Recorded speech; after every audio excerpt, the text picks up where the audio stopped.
We are excited to have a special guest with us today, Dr. Danny Scott, who is joining us from North Carolina.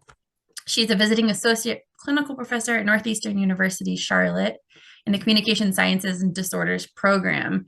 And this is the first of four webinars she's going to be doing for us today. Danny and I know each other from our podcast, the On Wonder podcast. We interviewed Danny because I followed her on social media for a while. I don't know if you guys have too who are joining, but the CLD SLP, she's amazing. And we loved the conversation with her so much during that podcast that we were like, we have to get some webinars from to explore these topics more. So tonight we get to talk about cultural humility, and we're so excited. Thanks, Danny.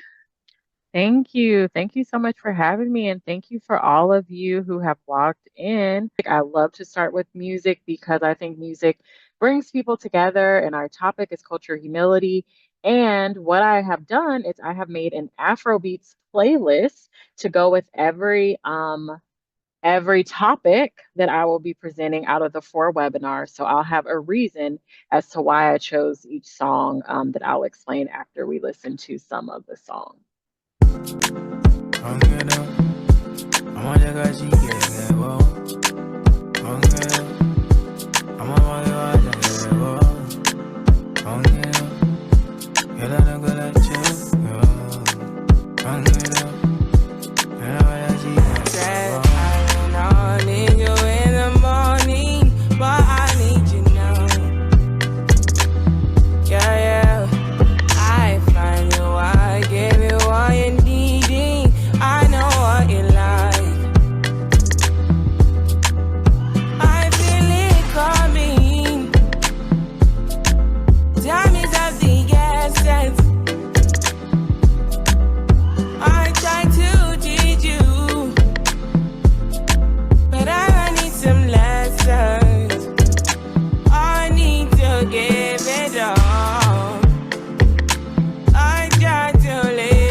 Okay, so good evening for those of you just joining. I am Dr. Danny Scott, and the topic for today is cultivating the orientation of cultural humility, a lifelong journey. There are some materials in the chat, some research articles that are pretty foundational to the topics today. So feel free to take those and save them. So that was the first song in our Afrobeats playlist. So if you want to hear the whole playlist, you should come to the full series. But this song is called Essence. It's actually one of my favorite songs. It came out in 2020. So I think I was probably listening to more music then because that was a trying time. And the song is by Wizkid on the Made in Lagos album. Lagos is in Nigeria. And this song really, I think, depicts cultural humility because it resonates with listeners across cultures. This song became very mainstream. And I remember when it first came out because I don't think Wizkid was a mainstream artist back then, but this song really went across so many borders. And the beautiful thing is that it still retained the traditional Afrobeat sound and it celebrates African culture. It did not dilute it for a broader audience, which I feel like sometimes I hear songs and you can tell they are expanding to other audiences, but to remain authentic, I think is really powerful. And so, with what we're talking about today, culture humility, just being able to take a positionality or an orientation to honor culture in the work that we do. And I think a lot of times our idea of culture can be very limiting, like, oh, the food you eat, the music you listen to, what you wear, but your culture is your way of seeing the world. I want to start with a land acknowledgement. I am in Charlotte, North Carolina right now, and the city of Charlotte itself, and I know we all are in different places, so whatever land you are on, I hope you are acknowledging that as well at this time. The city of Charlotte itself is located on the traditional crossroads of two indigenous trading paths, the Occaneechi Path and the Lower Cherokee Traders Path, two routes that facilitated the extensive trade networks of Cherokee, Catawba, Saponi, and Kangaree peoples before colonization. I would like to recognize today the many enslaved and indentured people who were forced to dedicate their labor to the construction of what is now Mecklenburg County, where I am. To these people and their descendants, I acknowledge the grave injustices inflicted on them, and I recognize the mark of their labor on the creation of the space where I am today.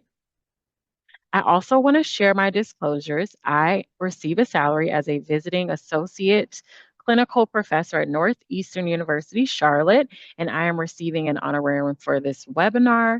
My non financial disclosures: I'm a board member of the National Black Association of Speech, Language, and Hearing. I'm also the co chair of the Cultural Humility Task Force.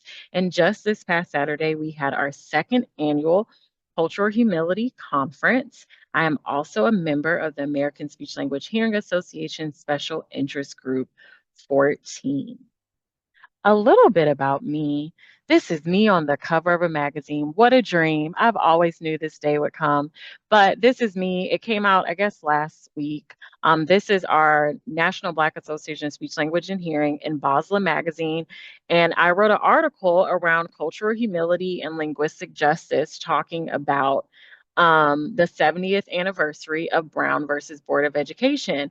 And I showed that picture today because I wanted to say that I think one thing I want to share about cultural humility is that commitment to lifelong learning really permeates many areas of your life. And I remember this time last year, I'm not sure if I had anything published. Like, it was so anxiety stricken. I was very scared. I was very self-critical, and I did not have many things published at all. But I really tried my best this year to let some of that go, let some of the perfectionism go, and I've been able to publish more things now that I'm looking back in 1 year. So I'm hoping that cultural humility will be something that you start to embed into your entire life, and you'll watch how many ways you can grow.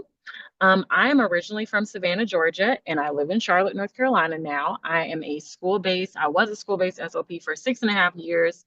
I've been in academia for 4 years. My research is around cultural humility and therapeutic relationships, both topics I will be addressing in this webinar series. I'm so excited about. I love reality TV, particularly trashy reality TV, not nice reality TV. So if there's no fighting, I don't like it. I love social media, love Instagram and TikTok. I love wineries, Peloton, traveling, singing, dancing. And I'm on Instagram at the CLD underscore SLP. My positionality: in the spirit of self-reflexivity, I would like to begin with my positionality. I am a dark-skinned Black American cisgender heterosexual woman of a descendant of enslaved African people. I have earned a doctorate degree. I am middle class, non disabled. I am a speech therapist and psychologist. Our objectives for today.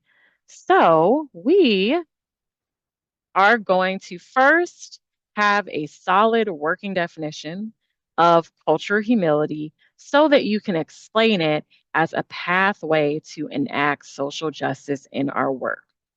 Also, we are going to distinguish between cultural competency and cultural humility within the diversity, equity, and inclusion framework. And at the end, we will identify and critically reflect on our own intersecting identities. So, for the flow, today, we're going to start with a grounding and some mindfulness, and then we will work our way through this agenda with a working definition of cultural humility, distinguishing between cultural humility and competency. We're going to try to get a little case study done and interrogate our own intersectionalities and actually put into practice critical self reflection, which is one of the pillars of cultural humility. So, if you are not familiar, a grounding is a mindfulness exercise. I don't know where you're coming from. I don't know what type of day you've had, but wherever you're coming from, I want us all to center our thoughts on the topic of today, and that being cultural humility. So, when I go to the next slide, it'll probably immediately start playing a video. And so, we will watch a brief clip. I believe it's from TikTok, and then we will reflect on some questions. Here's a disturbing Black History Month fact. Black midwives used to be at the forefront of the U.S.'s maternity care until a coordinated effort led by men forced them to the margins. Midwives have been around since the beginning of time. Royalty was delivered by midwives, even the Bible mentions midwives. In the United States, historically, especially in the South, they really provided this encompassed community role to provide their communities with things that they didn't have. Tracy Brown is a certified nurse midwife at a Washington, D.C. birthing center serving mostly Black patients. Black midwives were brought from Africa during the slave trade to the United States and continued that skill. So we birthed our family's babies. We birthed the babies of the people who owned us. In the late 1800s, midwives attended the majority of U.S. births, and most of those midwives were Black. By the early 1900s, midwives only attended about half of births. Today, only around 8% of births have a midwife present, and there's a reason for that decline. The Shepard-Towner Act, which was adopted in the 1920s, essentially made midwifery kind of like a federally funded statute. You had white OBs and nurses essentially grading older Black midwives. The work that they did wasn't valued, it wasn't preserved, it wasn't admired. Grand midwives slowly became to be phased out. The U.S. had the highest maternal and infant mortality rates in the West because of systemic failures in healthcare. And it still does today, and for the very same reasons it did more than a century ago. Tracy says Dr. Joseph DeLee, an American physician who contributed to the field of obstetrics, reinforced the negative narrative around midwives. Essentially came out with this research that said forceps deliveries were safer, or women being placed under twilight sleep was safer. White nurses largely took over midwifery and were often in charge of supervising Black midwives. Research shows midwives can improve birth and maternal outcomes, especially for Black women. They are 3 to 4 times more likely to die from pregnancy-related complications than white women. So it's not that Black women are flawed by genetics, it's racism. They're being treated differently because of the color of their skin. Just being a Black healthcare provider in the United States, that it's something for me to always remember that this is something that is my birthright. So, our reflection questions today are first, I want us to reflect on the connection between the forcing out of Black midwifery and maternal health disparities today. And if you didn't hear in the video, or if you are not familiar with this as being a very huge, I would say, threat to health equity and social justice, I want to read you some statistics on Black maternal health nationwide. Black women are approximately 3 times more likely to die from a pregnancy-related cause than white women. Data from 36 states finds that more than 80% of pregnancy-related deaths were preventable. By the numbers, maternal death rates in abortion-restricted states are 62% higher than in states with abortion access, and 45% of the population of Black women and girls under the age of 55 live in states that have heavy abortion and contraceptive restrictions or total bans. I couldn't think of a time that is more relevant to even talk about this, given that we have an election coming up.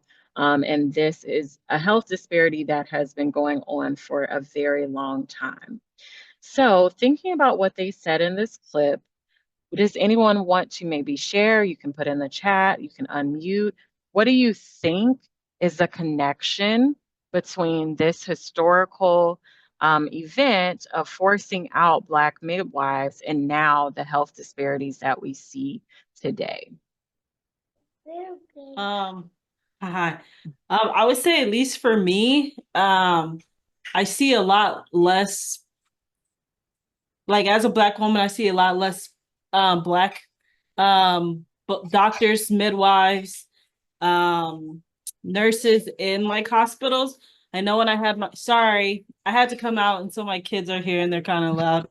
Um, my oldest one had a meltdown. But I would say that my experience with my oldest son, Ezra, was really challenging, just like interacting with the doctors.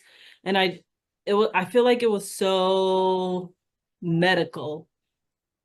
But then when I switched to midwives when I had my second son, and part of the reason why I switched to midwives is because of the person who owned the birthing center was a Black woman, and so I wanted to be surrounded by Black healthcare providers, I guess I would say. And I would just say that environment was way more comfortable. I was able to have a connection with the person who I was seeing, and I didn't feel like I had to do something that I was uncomfortable with doing. And I feel like it was the complete opposite whenever I was like in that more clinical medical type setting.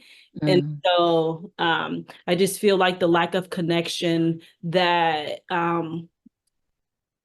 you have, it's hard to build a connection with someone who is more technical and medical.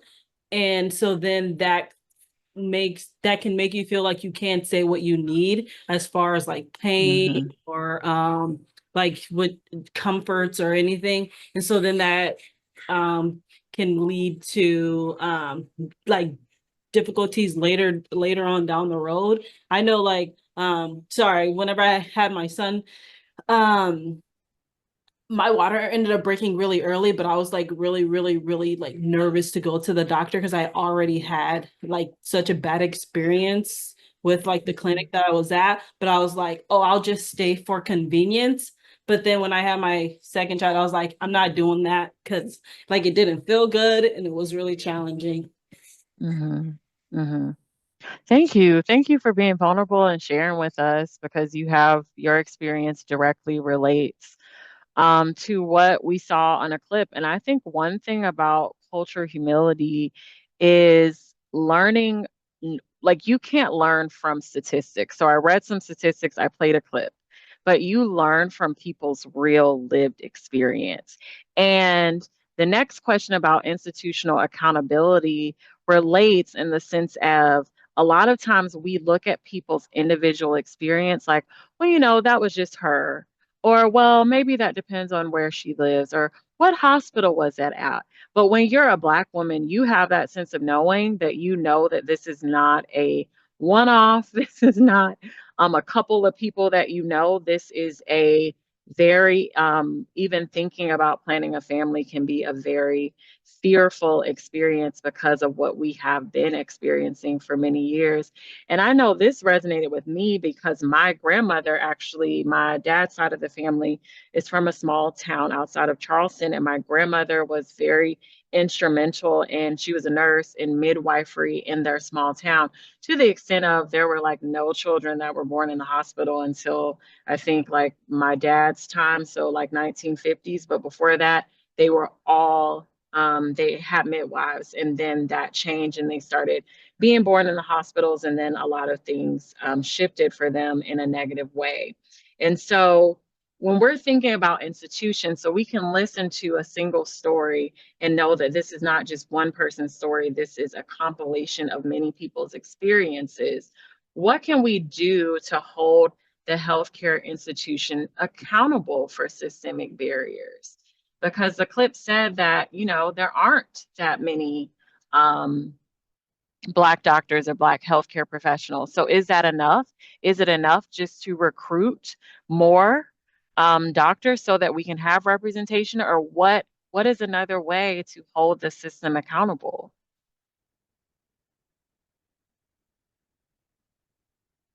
Therese said lack of trust between Black women and healthcare workers. Absolutely. I think that, and that, to go back to what you said, that relates in our field too, because our field is majority white monolingual women.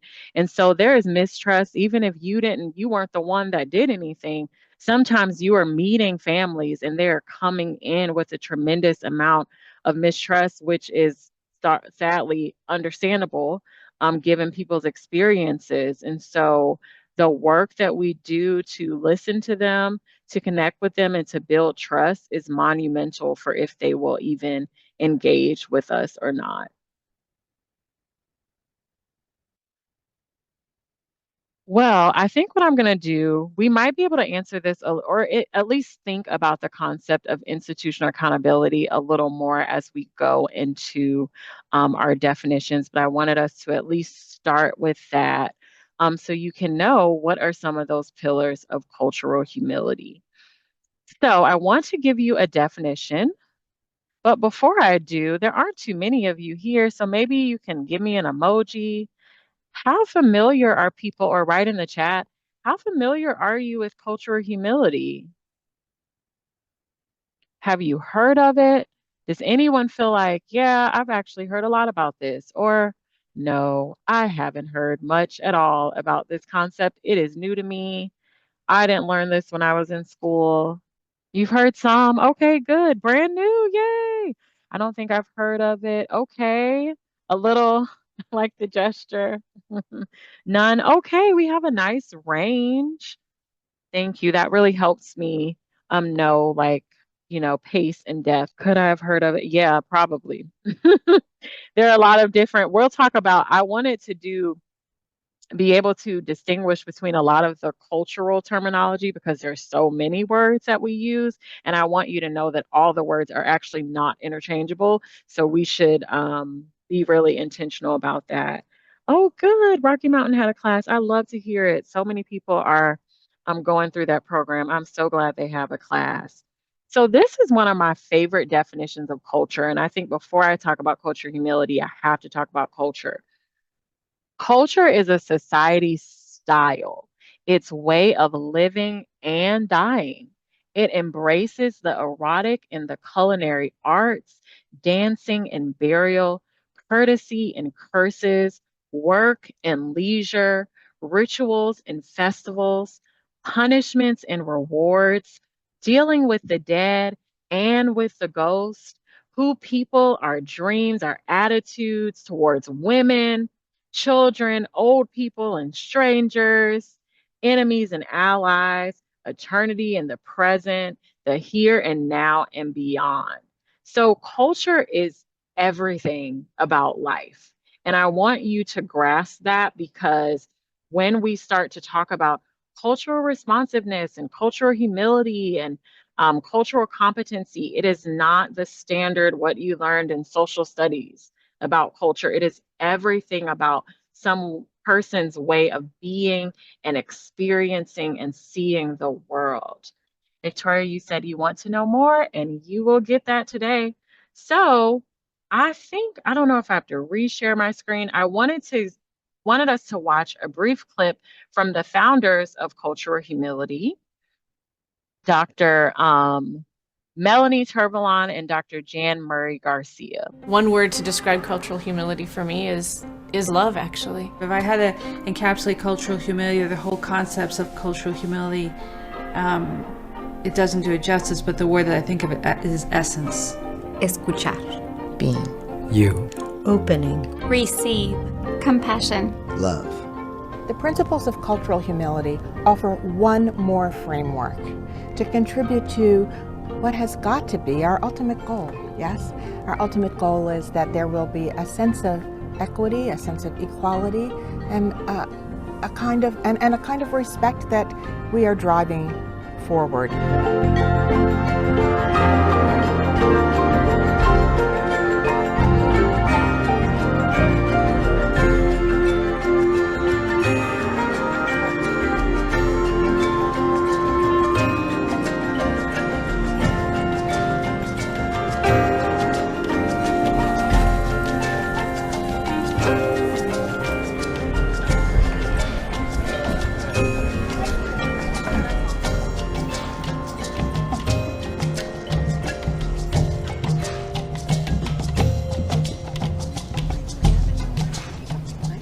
cultural humility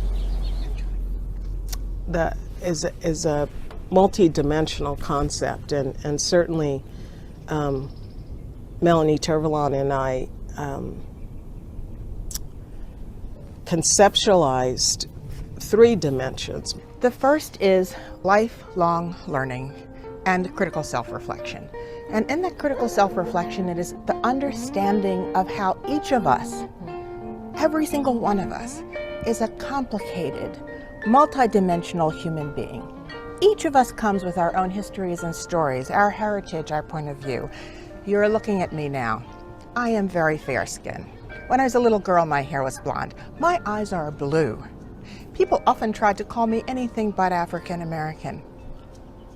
I have a history. My identity is rooted in that history. My parents gave me the knowledge of my own social identity, and my own experience in life has created that. I get to say who I am. The second tenet, after self-reflection and ongoing lifelong learning and development, is this notion that we must mitigate the power imbalances, to recognize and mitigate the power imbalances that are inherent often in our clinician patient or clinician client or service provider community dynamics. And then finally, the piece that I would offer that Jan and I feel people often either don't read or don't like, which is, and the institution has to model these principles as well.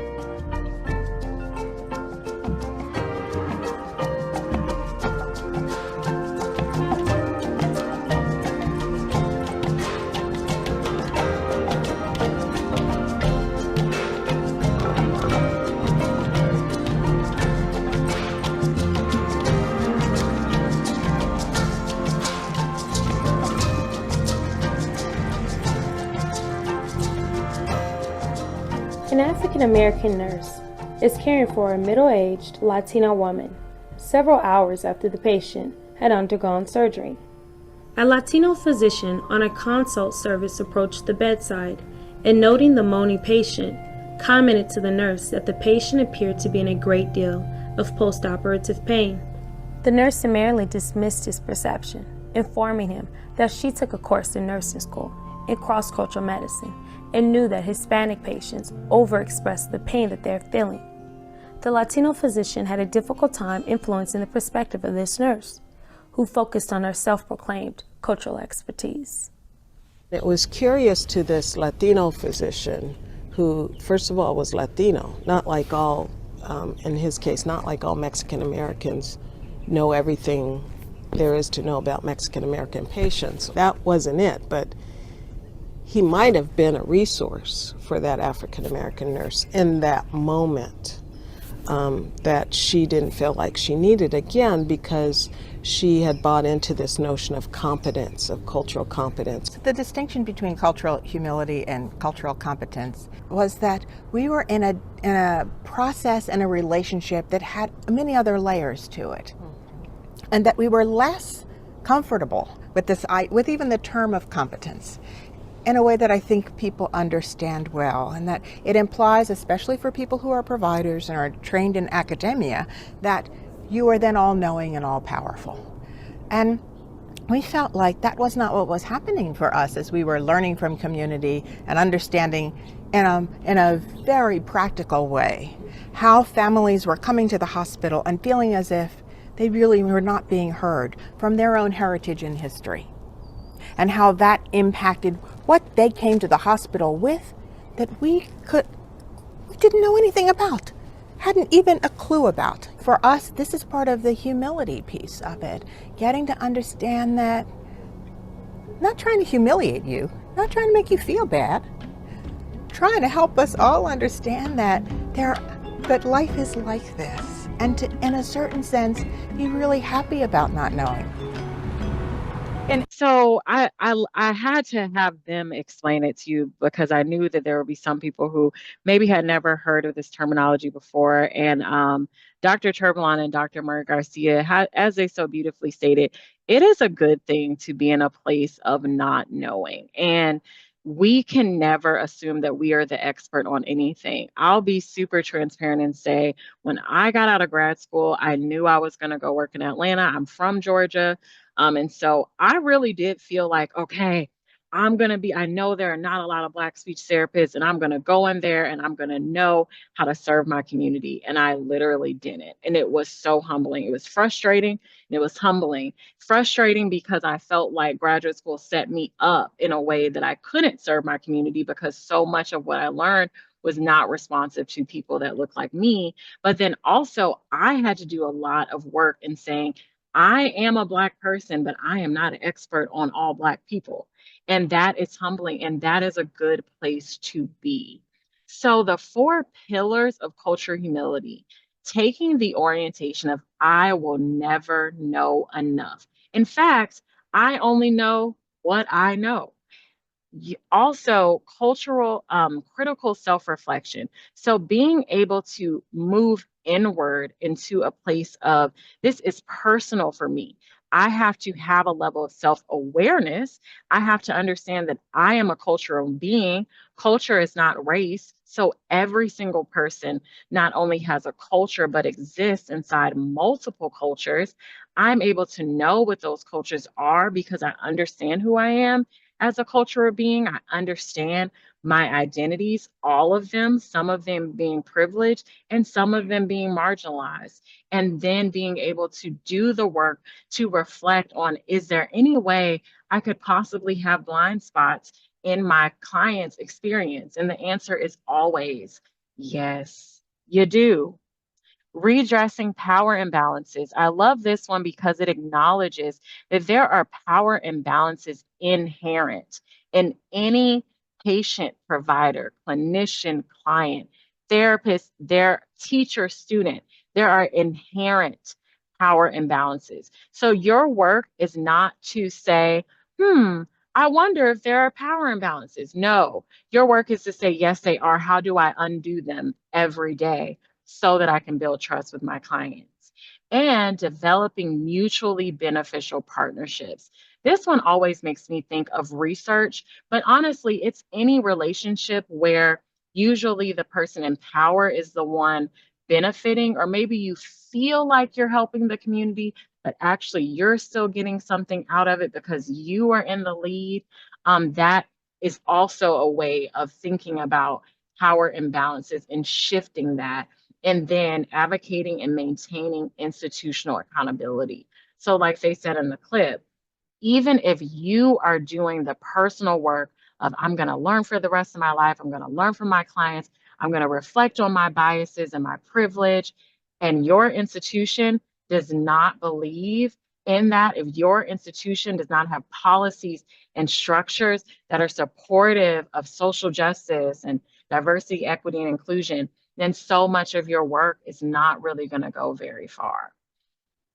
I think the first 2 pillars of cultural humility, the ones around lifelong learning and self-reflection, I think they really have to do with your inner work and looking at your different areas where you could potentially have some privilege and some marginalization.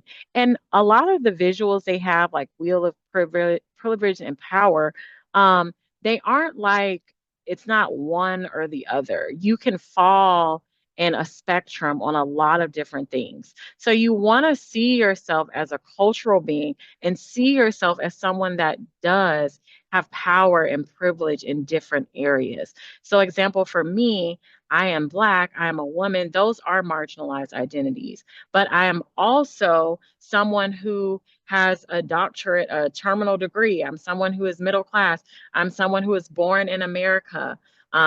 So those are privileged identities. I'm a cisgender heterosexual person. That is a very privileged identity. And then the other areas I think help us get to the systems level. And this is a visual of power imbalances or imbalances related to the healthcare system. And so even if we acknowledge the labor supply and that there isn't a lot of racial and ethnic diversity when it comes to healthcare providers, we're thinking about the demand of healthcare, which is always high. But then when you think about the policies that are in place, there can be a lot of discrepancies and challenges, and all of those things go hand in hand. So now I want you to be able to distinguish between cultural competency and cultural humility. Most of my students know that I do not use cultural competency terminology, and it's not because I don't believe in it, but because I think it's bare minimum. And I'm not a basic person, and neither should you all be, okay? So cultural competency is bare minimum knowledge and skills. The challenge with cultural humility is that it has a layer of assuming mastery or that you could become an expert. I shamefully did this thing, and now when I say it, it disturbs me. But I remember when I first started working as a speech therapist, I became an autism specialist. I know. I'm ashamed. Yes.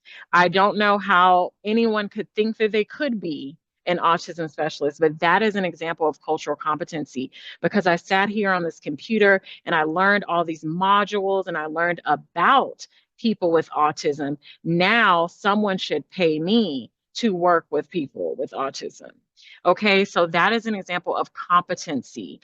Usually it's rigid and technical and there's a hierarchy, and it's really too linear when we think about learning. And I like to say that it's more learning about, but cultural humility is more about learning from.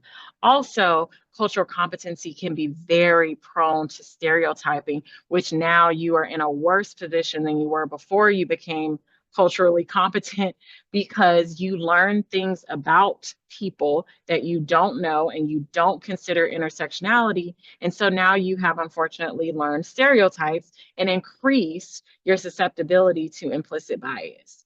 But cultural humility is not necessarily throwing away cultural competency, but it is saying that that is the first step. Yes, I should know about individualism and collectivism and power differences, but I have to be committed for the rest of my life. I have to be committed as a learner. And learning is fluent, learning is flexible, learning is dynamic. It is a process. You never arrive. It's based on partnerships and connection. Also, it's rooted in evolving. So you want to be at a place where maybe you don't know, and your only goal is to keep learning, not to arrive. Also, what I love about it is that there is an interpersonal stance. So it is personal work that you have to do to be committed to learning and being strategic about your learning, and also reflecting on the biases that you know that you have. And then the ones that you don't know that you have to reflect on those too. And the best thing about cultural humility is that it inherently has a pathway to equity because of those last pillars, like building mutually beneficial partnerships and holding institutions accountable. That is our pathway to social justice. Here's another visual. This is from a website called Project Ready, and I really like their visuals because I think they're easy to understand. And here you can see that the pillars of cultural humility around we're going to keep learning, we're going to reflect on our own biases and privilege, holding systems accountable or institutions accountable, and also shifting power imbalances, meaning how can I use my own understanding of myself and others' cultures, what I have learned from them, and how do I disrupt systems and relationships and partnerships that are not mutually beneficial and that are imbalanced. There is an article that I put in the Google Doc, in the Google folder, called Cultural Compatibility. Try to say that word a couple times. And that is a mix between cultural competence and cultural humility. What I want to say about this is that this framework acknowledges that cultural competence is your first step, but you have to move on to a place of cultural humility. And this framework acknowledges that we have to reframe the way that we look at cultural competence. So in this article, they did say that they are not with the whole you can arrive at a place of cultural competency, that it is supposed to be a synergistic process of lots of different things. Now, I want to break down some of those things because maybe these are words that you have heard before. I'm going to check the chat here. Oh, good. Putting things in the chat. Thank you. So, cultural competency, cultural awareness, cultural sensitivity, I like to think of those as first steps, but I want to challenge you to actually throw away the term cultural sensitivity because that means walking on eggshells, and that's never good. Cultural awareness is also not that great because what does that mean? What does it mean to be aware of something if you don't do anything about it? Now, cultural responsiveness, cultural sustaining practices, or culturally relevant, a lot of those terms come out of the education literature. And I like to think of those terms as the practical things that we can do in our work. So you can be culturally responsive when you have inclusive materials that represent your clients, or you can be culturally responsive when you do an ethnographic interview before you do an assessment. You have an interpreter at your assessment. You are not just depending on standardized assessments. So those are examples of being culturally responsive, and that's a great place to be too. But the cultural humility is going to be the inner work of reflecting on you, the person, and what you are bringing to that therapeutic space that a lot of times can be your biases, your privileges, your blind spots, and also a commitment to social justice. How are you going to hold institutions accountable? The institutions that you are a part of that actually you have some power in shifting. And then this is just a visual of our pathway to liberation, which is the ultimate goal. So I want us to do a little reflecting. You don't have to answer in the chat or anything or say anything out loud. So I want you to just think, you don't even have to think of three. Think of just one social justice issue that you are aware of. Maybe one, the first one you think of, like your gut response, it resonates with you. This is a social justice issue. Just think of that, hold it in your mind. You can put it in the chat or you can just hold it in your mind. Now, hopefully you got that. Let's see if anybody did. I want you to reflect on what you did think of. And do any of the issues that you thought of or the issue that you thought of, does it relate to your own identities? And then I want you to think, what actions have you personally taken to address the issue that maybe you thought of that resonates with you? So what I'm getting at here is their awareness without action is never enough. And awareness does not disrupt systems. Yes, mental health crisis response, that is huge. So I am not shaming ASHA. I'm an ASHA member. Okay. I'm not shaming ASHA. This is an example of a cultural competence check-in self-reflection. And I'm not saying don't do these things, but I'm saying it is a first step. So to answer the question, I am aware of and acknowledge the influence of others' cultural backgrounds. That is a very passive statement. If you are aware and acknowledge something, does that mean you value it? And if you value it, do you actively value it? Because some people say, oh, wow, I love that. That's so important. And they do nothing to disrupt a system that doesn't value it, or they do nothing with their actions to value it. Oh, you volunteer, that's wonderful. So exactly that. It is not enough to be aware. Like, I know homelessness exists and I know people have mental health challenges. What are we doing? And that doing part is missing from cultural competency, and it is very present in the cultural humility framework. How are we holding institutions accountable? What are we going to do? So when you're thinking about your own identity and how you're bringing your identity into every interaction that you are a part of, think about who you are, but your power, your privilege, because cultural humility is transformative. I love it because it does not just transform systems if people are enacting it, but it transforms people because you just see the world differently and you look at things differently.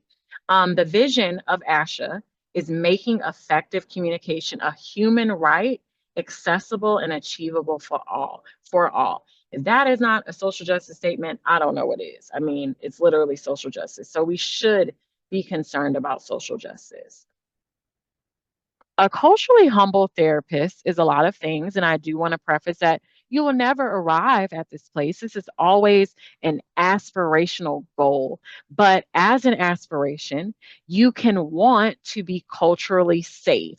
What does that mean? We can't guarantee safety because we don't know every single person's triggers. Safety is something that you want to accomplish in your space, in your relationships, but the only person that can tell you that they are safe or they feel safe is your client. So you can't say, yes, I'm a culturally safe therapist. Someone else has to say that about you. Also, it is other oriented. And I think that goes back to the culturally safe comment. It is less about, do I acknowledge other cultures, and more about other people, more about learning from other people and their experiences. It is emotionally engaged. I'm such a feelings person. I love learning about feelings, talking about feelings, and that is something you have to do.